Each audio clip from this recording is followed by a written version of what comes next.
Hey, what's going on guys? Mark back in the workshop on Mark's Aquatics. Right, I would like to say that this video is sponsored by Tropco, and I'm waiting as we speak for the courier to arrive to drop me off a box of fish, which they have kindly given me for my next breeding project, which is exciting stuff. We haven't done any breeding videos in a while since I've been away, and really looking forward to getting back into it again. So I'm waiting for the courier to come, and as soon as he comes, we'll get back onto the video and we'll carry on recording. I'll show you what we've got.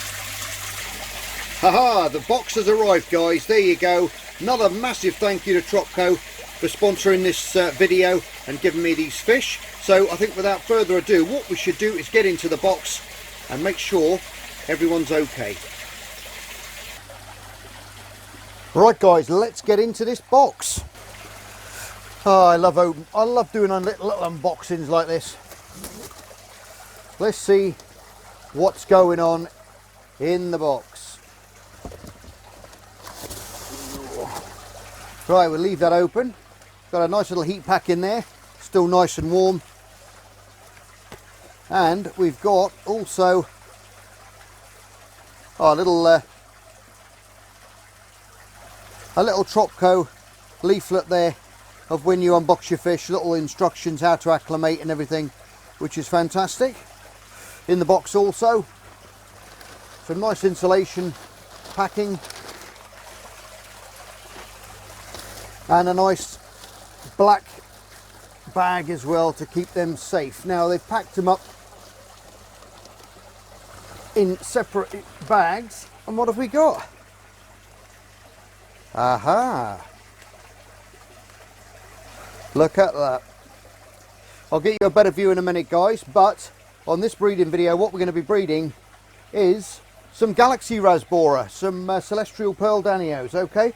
That's what we're going to be breeding, and they've sent me 20, which is absolutely magnificent. It really is. Thank you Sean, thank you so much for that, and all the guys at Tropco. What we're going to do now is I'm going to get them all out of the bag, and I am going to then put them into the tank on the right side of me just to get the temperature back up, and then we can put them all into one bag, or sorry, into one, I'll put them into one little tank I've got actually, and I'll tip them all in and we'll acclimate them slowly then into their main tank. Ooh, it's exciting stuff. Haven't bred these guys in a long time, really looking forward to it. Ah, there you go guys, they're in the small tank now. I've put a very dull yellow light, one of my old Biorb lights, over the top, and I've got the light right down low, and I've used the black plastic that came with the fish just to put around the back of the tank, just to make them feel a little bit more secure in the tank, okay? Just like I do when I'm breeding the fish, just makes them feel more safe, and they've got somewhere to hide and a bit of cover. Now we've got 20 stunning little Rasbora here. They're absolutely beautiful. They're already starting to colour up. And they're a very unusual shaped little fish. They're like quite high in the back. They don't look like neons or the other species of tetras. They've got very wide little bodies at the top. And as they get older, they get wider. And they start to look just a little bit out of the ordinary to normal fish. And that's one of the reasons why what I love about them is that difference that they've got as they get older. Obviously the older they get. These are not quite a breeding age yet. I'm going to condition them up, as you know. We'll get into that, but I thought I'd tell you a little bit about these little guys while we're here, while we're looking at them. Right guys, I'm going to get these all acclimated up now, get them in their new home, and then I'll get back to you and we can have a little chat about them and where they're from. Right guys, they are in their little breeding tank. I'm going to bring them on in here now for as long as it takes to condition them up, to get them obviously used to their new surroundings, settle in and get used to everything, and then we're going to start feeding them up for the next 2 to 3 weeks. And then hopefully, these aren't a bad size actually, they're not far off breeding. They only get to a maximum size of around 1 inch long anyway, live up to around 3 to 5 years, and very peaceful little fish. Stunning colours on them. The males tend to have more brightly lit fins, and the females tend to be, obviously, like I've said in previous breeding videos, they tend to be more rounder in the belly to hold those eggs as and when they fill up with the eggs later on as they mature. When they're very young, obviously it's hard to differentiate between the two, but as they get older it's quite simple. Like a lot of tetras and things, if you want to know females to males, always go for the slimmer males and always go for the rounder, fuller bellied females, okay? And then you're going to be pretty much there. So these are a stunning little fish. Now I put a darker batch substrate in this because I want the softer water for these to be breeding, to get them used to it. Now I've put in some of the JBL Proscape, which is a buffered substrate, so that's going to drop that pH down as well. At the moment I'm just running normal water, so probably around pH of around 7, and we've got some nice little plants, some Susquasatang in there. Obviously if they're going to scatter eggs they're going to do it over that later on. A little Anubias nana and some Riccia floating on the surface as well, and I've put a pothos plant in at the back as well, which is going to aid in the filtration and help those nitrites stay down. I've got 2 sponge filters in there, left and right, 2 double ones. Doesn't have to be double, can be single, and they are fully mature filters, okay? They've come out of a tank which has got quite a heavy fish stock in it, so they are bacterially sound, I should say, and ready to go, because they're, like I say, there's 20 fish in here, and this tank is around, I would say, 30 litres, so 35 maybe, yeah, I'd say about 35 litres this tank. So even still, quite a lot of fish in there for the size. So we've doubled up on the sponge filters, and like I said, they're cycled as well. And like I said, beautiful little fish from Southeast Asia, from the Myanmar. Love shallow little rivers, little pools, very shallow, brightly lit, densely vegetated, and that's where they like to be. Temperatures and things, anything around 73 to 79 Fahrenheit at a pH of around 6.5 to 7.5, okay?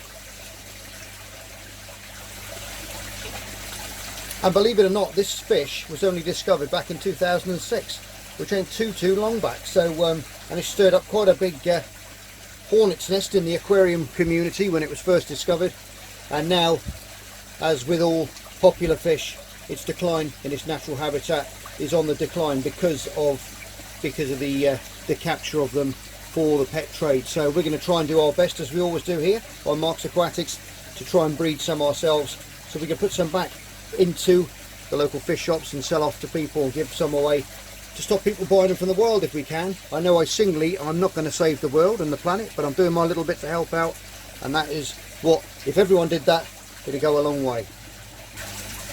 Now, water currents wise, they don't like a strong flow. Like I said, they live in little pools, shallow, heavily planted pools, and there's not obviously any water movement in these little pools, very little at all. So they don't like a vast movement, so there's no point putting in big heavy powerful filters with these guys, because it will just blow them around, blow your plants around, and they're not going to like it too much. They like a nice still environment where they can settle in, just cruise around in amongst the plants, looking for little bits of things they can pick off and eat, and do their little bickering courtships. Now you will find with the males and the females are quite bickering little guys. They are, even though they've been in here literally half an hour, I've already seen some pairing behaviour, that boisterous behaviour, the males searching out the females, and just trying to prove that they're the best male to get the females. And you're going to find this is going to be a constant thing. They're going to be always bickering, having a little peck at each other. And another thing which I've found in the past is they're quite actually susceptible to fin rot, so you've got to watch that, because they will nip each other's fins through that territorial displaying and that aggression. So you've got to watch out that they don't get the fin rot, okay? That's one thing you've got to be careful of. Now what I'm going to do, I put them all in here for now. I'm going to settle them in for a few days, and then what I'm going to do is I'm going to pick out what I think is right for this little tank. I'm going to put some of these into the bench tank, where we're going to bring some on in there as well. I'm going to split the community up. I've got 3 or 4 tanks. I might actually split them up into little groups later on, but I want to see what I've got first and let them settle in, just to make sure, and I can pick the ones that I want to breed out. And like I said earlier on in the video, guys, a massive thank you to Sean and the guys down at Tropco for giving me these fish to breed. and they've also said that they're going to supply me with breeding stock for future videos, which is absolutely fantastic. Can't thank you guys enough for that. Really means a lot. And hopefully one day I can come down and visit your facility, and we can do a video down there so that so all my subscribers can see what you've got going on down there. Because what I've seen online, you've got it's a big shop down there that you've got running, loads of tanks. It looks a fantastic place, and like I say, I'd love to come down and visit it one day and have a little walk about. It'd be brilliant. Fish are all in mint condition. I've had fish from them before, all brilliant, all turn up amazingly packed. Say no more. It's just, you know, you go online, you pick which fish you like. They've got a huge catalogue of fish down there you can pick from, and they will you literally just order them up, and that's it. They'll drop them off to your door first thing in the morning from APC. I think they use the delivery service, and it's great. What's better? First thing in the morning is opening your front door and there's a big box of fish waiting for you that you've ordered. So you can't go wrong with that. Already you can see the fish now starting to settle in as we're speaking. They're going around, they're picking away on the top of the sponge filters while I keep still. and they're hunting. Their little instinct is come back to them as quick as that. They've got the plants for the cover, and that instinct will kick in straight away, and before you know it, they're going to be whizzing around this tank, chasing each other about. If you've looked in amongst on the filters and things, you may see a few little baby shrimp in there. Now they've come in on the plants that I've put in there from the Rickia, because Rickia is such a tight plant. It's the one floating on the surface on the left hand side of the screen. It's such a tightly packed plant. The little tiny shrimplets go in amongst it, and doesn't matter how hard you try and get them out, they won't come out. But then obviously when you put them in the tank, and I've set this tank up for them, you're going to get a few out. Now they probably, I'll try and get them out later on, but they may get predated on. So but it's some very, very tiny ones. I think one just went to try and get one then on the sponge filter, but there's loads of life on these filters. Little tiny water fleas and things in amongst the gravel as well. So there's lots for them to eat in there already, so they're settling in nice. Yes, a lot of you guys have asked me to breed these over the last few months, and I get so many requests, it's unreal. You know, people want me to breed this, loaches, different types of tetras, different things. Now I'm only one man in his workshop, and obviously, like I've said on previous videos, I'll probably get around to breeding a lot of these species of fish, but it does take time, because some of these things I've got to source. Obviously they've got to be of a certain size before they can breed, and you can't always just go down and source what you want. You've got to be lucky sometimes, and you'll just see what you want in the shop at any given time. So I'm sorry if I haven't bred the species that you have requested so far, but we're getting through them slowly, and I hope you're following along. Well, we've had lots of success. It's been fantastic, it really has. I've had loads of comments throughout the months of all the tetras that we've been breeding and different things, and all you guys have been at it, and you've been breeding your own little shoals up, and you've had some great success, which is fantastic. Really does make me feel good as a fish breeder and a hobbyist, to make sure you guys are getting on with it, and it's not as hard as people make it out to be. With anything, it's patience, guys. Patience is the key. From setting up a tank right the way through, patience is the key. Don't rush things. People rush things so much, they want everything too quick, and all you're going to do is kill these poor little guys in the process, okay? Just because you want something too quick. If you've got your kids, make sure you're patient with them. Or if you're an adult and you're an impatient person, just sit back and think, right, I'm going to be introducing a little tiny life or some lives into this tank, this body of water, which I'm responsible for, and I've got to make sure that they're going to be well looked after. So you've got to make sure everything's cycled properly and everything's done correctly first, okay? And like I always say, any questions, drop it in the comments below, and I'll get back to you as soon as I possibly can. Obviously, as the channel is growing bigger now, we're at 25,500 subs now, which is absolutely awesome. Can't believe we got that far so quick, and it's going to be good. And I've got some other stuff. Some other guys are sending me some stuff as well shortly, which we're going to be doing giveaways with, and I'm looking forward to seeing those as well. So that should be an interesting couple of videos coming up shortly. One of those little Danios makes me laugh, actually, because he keeps going up and he keeps going towards the heater light and tapping away at it because it's red, and I think he's associating that with a bit of food, which is quite funny. Right, so it's my job now as an owner of these beautiful little fish to look after them, to make sure they get the best and everything that they need. So I am now going to get some, probably going to get some live Daphnia, and if I can't find any in my local shops, I'll probably order some off eBay. You can always get blister packs, these little bubble packs full of food. I'll order some of those up. I've got some flake at the moment.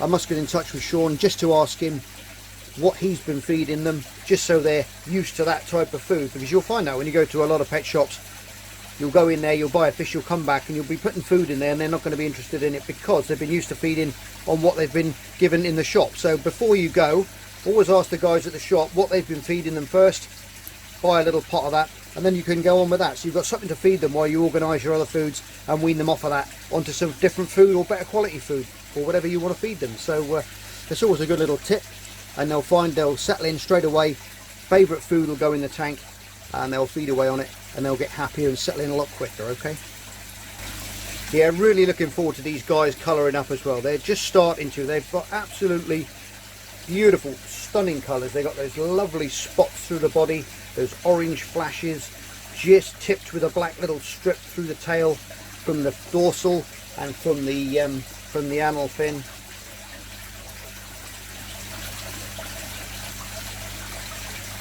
I'm really looking forward to getting these guys going.